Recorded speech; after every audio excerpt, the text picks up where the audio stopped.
Judge Scalia, as I had suggested in the very brief opening statement, the questions that I have for you are really limited to certain of what I consider to be the rock bed propositions on the authority of the court to decide questions with finality on the interpretation of the Constitution coming from Marbury versus Madison, which you've already commented about a bit, and the issue of the court's authority or jurisdiction to make those decisions in the context of any effort by the Congress to circumvent the court's power, should the Congress seek to do so by trying to cut off jurisdiction, and then the issue of the incorporation doctrine. And that really amounts to the areas of concern which I have. Starting first with Marbury versus Madison, I believe you testified earlier that a decision as old as Marbury versus Madison 1803, which does establish the basic power of the Supreme Court to decide the final interpretation of the Constitution, is a settled issue as far as you're concerned? I said, Senator, it's a pillar of our system. I don't want to say that anything is a settled issue as far as I'm concerned. If somebody wants to come in and challenge Marbury versus Madison, I'll listen to them. But it is obviously a pillar of our current system. Whether I would be likely to kick away Marbury versus Madison, given not only what I've just said, but also what I've said concerning my respect for the principle of stare decisis, I think you'll have to judge on the basis of my record as a judge in the Court of Appeals, and your judgment as to whether I am, I suppose, on that issue sufficiently intemperate or extreme. But I really don't want to say, with respect to any decision, that I would not listen to a litigant who wants to challenge it.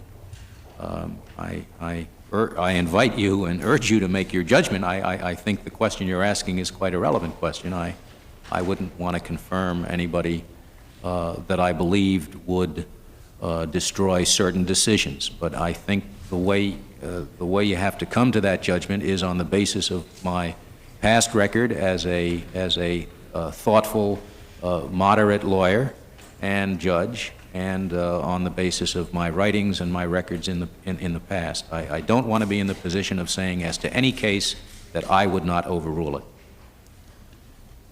Well, you just used a magic word, Judge Scalia, moderate. You consider yourself a moderate judge? I suppose everybody considers himself a moderate, Senator. I do. Well, I don't know about that. Well, maybe everybody doesn't. I do, anyway. Well, I think you've come pretty close to saying that you consider Marbury versus Madison an indispensable part of constitutional law in establishing the authority of the Supreme Court of the United States to interpret the Constitution, but you haven't quite said it. You said it's a pillar. It's certainly an essential part of the system that we now have. Well, I'll infer a yes from your answer, although you haven't directly said it. I think maybe I'd even say you've implied it, but let me move on to the issue of jurisdiction of the court, and I'm appreciative of the fact that that is an issue which could come before the court. I hope it doesn't. We have ex parte McCardle and we have U.S. versus Klein, and I'm sure you're familiar with the line of questioning that I undertook with Justice Rehnquist on that subject. But it seems to me that where you have the issue of jurisdiction, if the Congress can legislate and say that the Supreme Court of the United States no longer has jurisdiction, for example, on First Amendment rights of speech, press, and religion, that the pillar of our system is gone and the court no longer has the authority to decide constitutional questions. So let me ask you the question that Justice Rehnquist did answer without making any binding promises, because we're not looking to that today, but would you think that the court would have to have the authority, even in the face of a congressional enactment trying to take away jurisdiction, to retain the power to decide the fundamental questions of First Amendment, speech, press, and religion? Senator, I'm afraid I'm at the same place on that I was on Marbury versus Madison. In fact, I think ex parte McCardle was probably described too generously as being a decision of the Supreme Court that seemed to indicate, on the one hand, that the jurisdiction could be taken away entirely, and then United States versus Klein suggesting to the contrary. Ex parte McCardle actually didn't quite go even so far as to allow the jurisdiction to be taken away. It allowed the jurisdiction, habeas corpus jurisdiction, to be taken away under one statute, and the court went to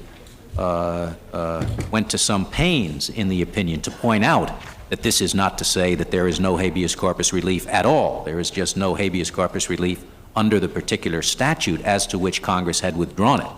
So I don't think that there is an opinion on the books that is even as possibly antagonistic to your view as ex parte McCardle has been described. I share your concern with the ability of Congress to simply remove jurisdiction entirely from the Supreme Court. It is obviously a jolt to the system, to put it mildly. I just don't want to be, and don't think I properly can be in the position of saying that I would rule unconstitutional any piece of legislation that does that. I think I must ask you to judge what I am likely to do on the basis of your estimation of my my legal views, my loyalty to the meaning of the Constitution as you understand it. Well, would you say that the jurisdiction of the court on speech, press, and religion is a pillar of our system? I think the jurisdiction of the court on any matter is obviously a pillar of the system that we have. All right. Well, you're talking about pillars. You're putting it on the same level as Marbury versus Madison, so that is an advance. Judge Scalia, the problem that I find with the limitation as to what you're willing to testify about is that it doesn't give a commitment to certain very, very basic principles. And I haven't asked you to go very far, and I really wouldn't. And I don't think there's any doubt about your confirmation as we're sitting here at the moment. But there is a real problem institutionally as I see the attitude and the responses which you take, and I respect them. I respect them totally. But I'm not asking you what you're going to do with some of the really hot, controversial issues where people are hanging on bated breath as to where you stand, that you know are going to be coming up, and that if you answer one way, you're going to make one group of senators mad, and if you answer another way, you're going to make another group of senators mad. I'm going on Marbury versus Madison and jurisdiction of the court to real pillars that the building falls down. And the question I have for you is, how does a senator make a judgment on what a nominee for the Supreme Court is going to do if we don't get really categorical answers to fundamental questions like that? I think it's very hard, Senator, when you're dealing with someone that doesn't have a track record, where you can't read that individual's opinions in the past, dealing with the important features of the Constitution and of statutes, seeing how that person deals with the materials, seeing that person's veneration for the important principles that you're concerned about. In my case, you have 4 years of that. You have extensive writings on administrative law and constitutional law from the years when I was a professor. You have testimony and statements that I made when I was in the executive branch. I am as sympathetic to your problem as you've said you are to mine. I think at least in the present circumstances, as I see my responsibilities anyway, my problem with answering the easy question, Senator, is that what's an easy question for you may be a hard question for somebody else. And as I commented earlier, it's not a slippery slope, it's a precipice. Marbury versus Madison, we all agree about. Jurisdiction of the court, it goes from one to the next, and I'm very unable to say this is the line where it suddenly has become a doubtful question. That indeed is prejudicing future litigants who should be able to come up and argue that we have seen, Plessy versus Ferguson might have been considered a settled question at one time, but a litigant should have been able to come in and say it's wrong, and get a judge who had not committed himself to a committee as a condition of his confirmation to adhering to it. That's what I'm struggling with, and I hope you have enough material to judge my my reasonableness and my fidelity to the Constitution to assure you that on matters that you consider rock bed and that are rock bed, I would not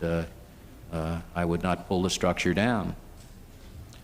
Well, suppose someone wanted to litigate, and let me give you an absurd proposition. Suppose someone wanted to litigate your responsibility under your oath to uphold the Constitution. Would you hear litigants on that question? I will hear a litigant on, well, I will hear a litigant in my present court on any question, Senator, and I've heard some fairly far-out arguments.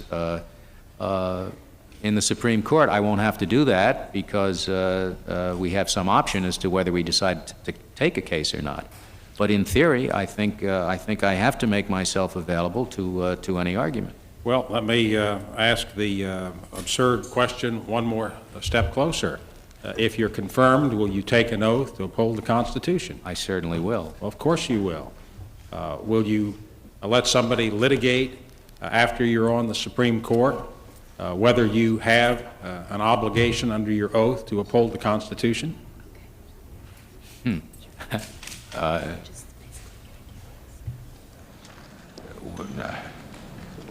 I think you've finally gone over the edge of absurdity so much that I have to say, of course not. Well, wonderful. And we've gotten the finale. I'm on the precipice, you're telling me now. Right? No, that's a finite answer, and that's a conclusive answer, and that's a commitment. As I review the answers by Supreme Court justice nominees, there has been carved out a large range of exception where nominees simply do not answer questions. And I think that's justified in the highly controversial settings where it's imminent that question is going to come up and there's a sharp difference of opinion on it, and maybe on more practical grounds where getting into those areas is going to place the nomination in jeopardy in terms of the confirmation process. But I believe very firmly that if you're talking about the issues we've discussed so far, Marbury versus Madison, the authority of the court, or the jurisdictional issue, that we really ought to be able to have those answered positively and in terms of commitment. But your failure to answer it is not going to cause me to vote against you. Well, I hope not, but I don't want you to think less of me for failure to answer. I've thought about this issue a long time because the one thing you know is going to come up in every judicial confirmation hearing, in particular Supreme Court confirmation hearing, is this issue of what questions can you answer, and it is a constant problem. And I realize that some